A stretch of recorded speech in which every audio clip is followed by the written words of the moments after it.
Hello and welcome to Dimsy's Domain, and this is my list for the top 10 iconic monsters in Yu-Gi-Oh!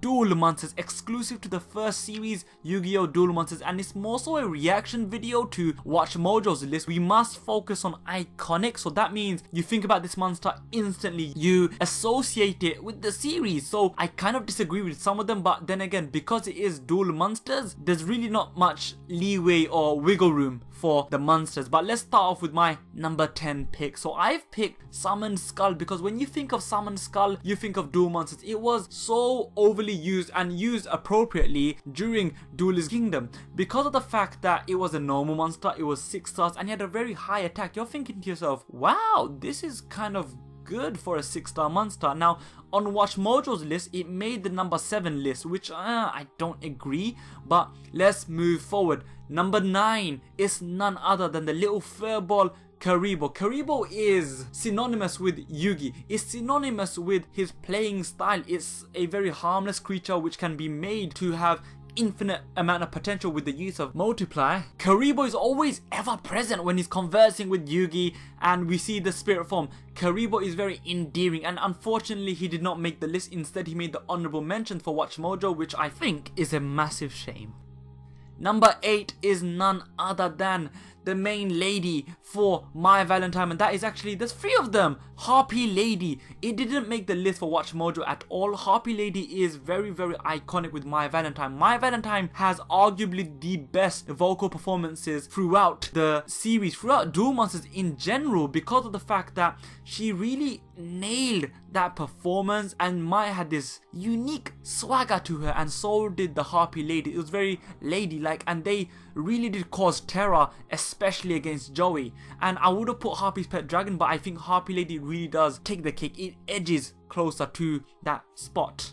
Number 7 is none other than JINZO. JINZO, what can I say? Firstly, if you think about his effect during the anime as well as his current effect in the card game, it's diabolical. It negates all trap cards, and it was a big obstacle for Joey to get over and his opponents to get over when he won JINZO. And the thing with JINZO is that he has a very scary looking character design, especially when the Big 5 used it, and that is one of the main things going for JINZO. It's character design, his effect, and just his overall coolness.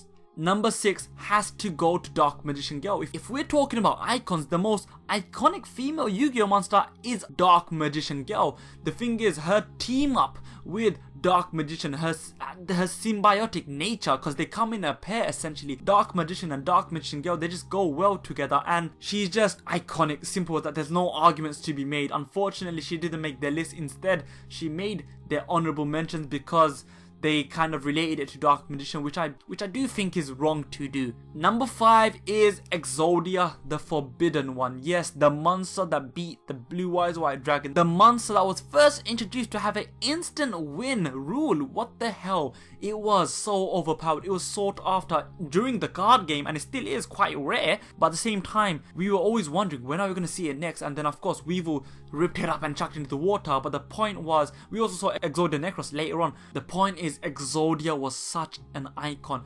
After its first introduction, we were waiting, we were clamoring, we were salivating for EXODIA to make its return to the screen. Number 4, the collective spot for number 4 has to go to the Egyptian gods, but I'm not going to leave it there due to the fact that if I'm going to rank the Egyptian gods to take that number 4 spot, the main Egyptian god has to be the Winged Dragon of Ra. In terms of iconic, come on, the Battle City arc was purely revolved all around the Winged Dragon of Ra. Everyone was battling for it. And then the next one has to be Slifer the Sky Dragon, because whenever Yugi could summon Slifer the Sky Dragon, he summoned him. We saw him in Dawn of the Duel. We saw Slifer more than I say Obelisk. Don't quote me on that. The thing with Obelisk is, it was never the final choice from the Egyptian gods. It was, well, I'll speak about this more later, but during the duel between Kaiba and Ishizu, let's just say that it was predicted for Obelisk to win the battle, but instead Kaiba went to a alternative route.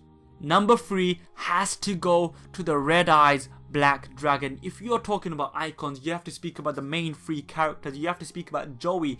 Joey Wheeler improved so much throughout the series, and his iconic monster after winning it from Rex has to be the Red Eyes. It's just synonymous with Joey Wheeler. You think of Joey, you think of Red Eyes instantly. Let's move on to number 2. And surprise, surprise, well, not really, Yugi's Dark Magician. We have to go to Dark Magician because when you think about Dark Magician, you think about Yu-Gi-Oh! When you think about Yugi, you think about Dark Magician. Its design was splendid, it was superb, and at the same time you think to yourself, it was a humanoid looking character, and this comes across very cool in a land, in a world full of monsters, dual monsters. You have this humanoid character who was given such prominence. He was said to be Yugi's favorite card, and this was so present throughout his duels. The way he used Dark Magician was just crazy, with magical hats, with dark magic attack. Yes, dark magic attack. Every time Yugi said it, dark magic attack, we were like, yeah, go on, you can do this, you can do this. And at the same time, the little backstory for Dark Magician that was given in Dawn of the Duel was really, really satisfying, and that's why he definitely deserved to be number 2. And now I know you've probably guessed what number 1 is, but before we go there, let's speak about the honorable mentions.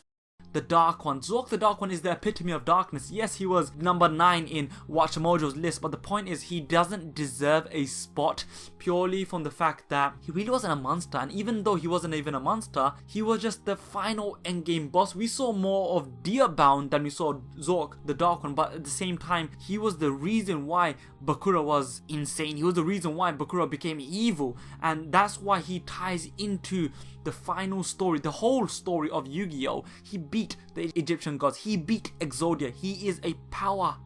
And talking about powerhouses, we have the ritual monster Blackluster Soldier, who rivaled Blue Eyes White Dragon in level 8, as well as attack and defense, 3000 attack, 2500 defense. We should have seen more of Blackluster Soldier, but at the same time he took a backseat eventually to Dark Magician. Blackluster Soldier was supposed to be, and he was touted in my opinion to be, the Dragon Slayer, whether he defeated Blue Eyes White Dragon, being the equivalent, the rival in terms of pure brute strength to Blue Eyes, or he's slain the 5-headed dragons. And of course we have the Magician of Black Chaos, because simply that's how Yugi won Duelist Kingdom. And in terms of Joey, we don't want to make him feel left out. Time Wizard, come on, Time Wizard. We just saw this small little clock being used as a massive gamble. That's the thing with Joey. Time Wizard personified Joey's plucky nature, his jammy nature, his very, very lucky playing style, which always seemed to work out. But enough about the honorable mention. Let's go to the number 1, which we all expected, just like Watch Mojo. Is the Blue Eyes White Dragon. Why? It started off the series. It was the main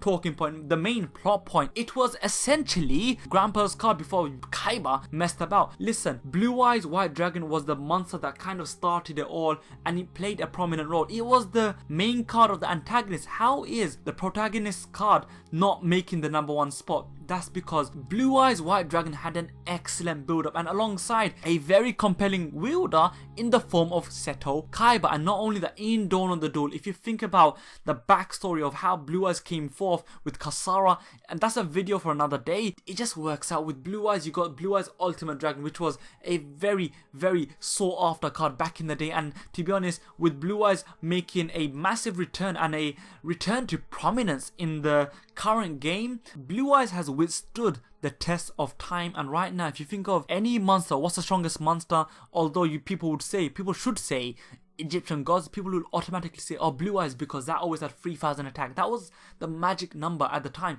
3000 attack. And because there was 3 of them in Kaiba's deck, and then Blue Eyes Ultimate Dragon, and you're thinking to yourself, wow, you know what, you can't just compare, you can't argue. And as mentioned earlier, when Kaiba was dueling Ishizu, he had Obelisk the Tormentor, 4000 attack, indestructible, absolutely crazy. But who did he sacrifice him for? None other than the Blue Eyes White Dragon. So not only does it have brute strength, but it also has tactics to accompany it. It's an excellent choice. It has to be Blue Eyes. Guys, listen, I am really damn interested to find out your picks. What's your number 1 through 10 picks for the most iconic? Please remember, iconic. When you think of duel monsters, you think of these monsters. You think of these monsters, you think of this specific scenario, a specific duelist. You allocate a memory to this monster. So what are your top 10 iconic monsters for Yu-Gi-Oh!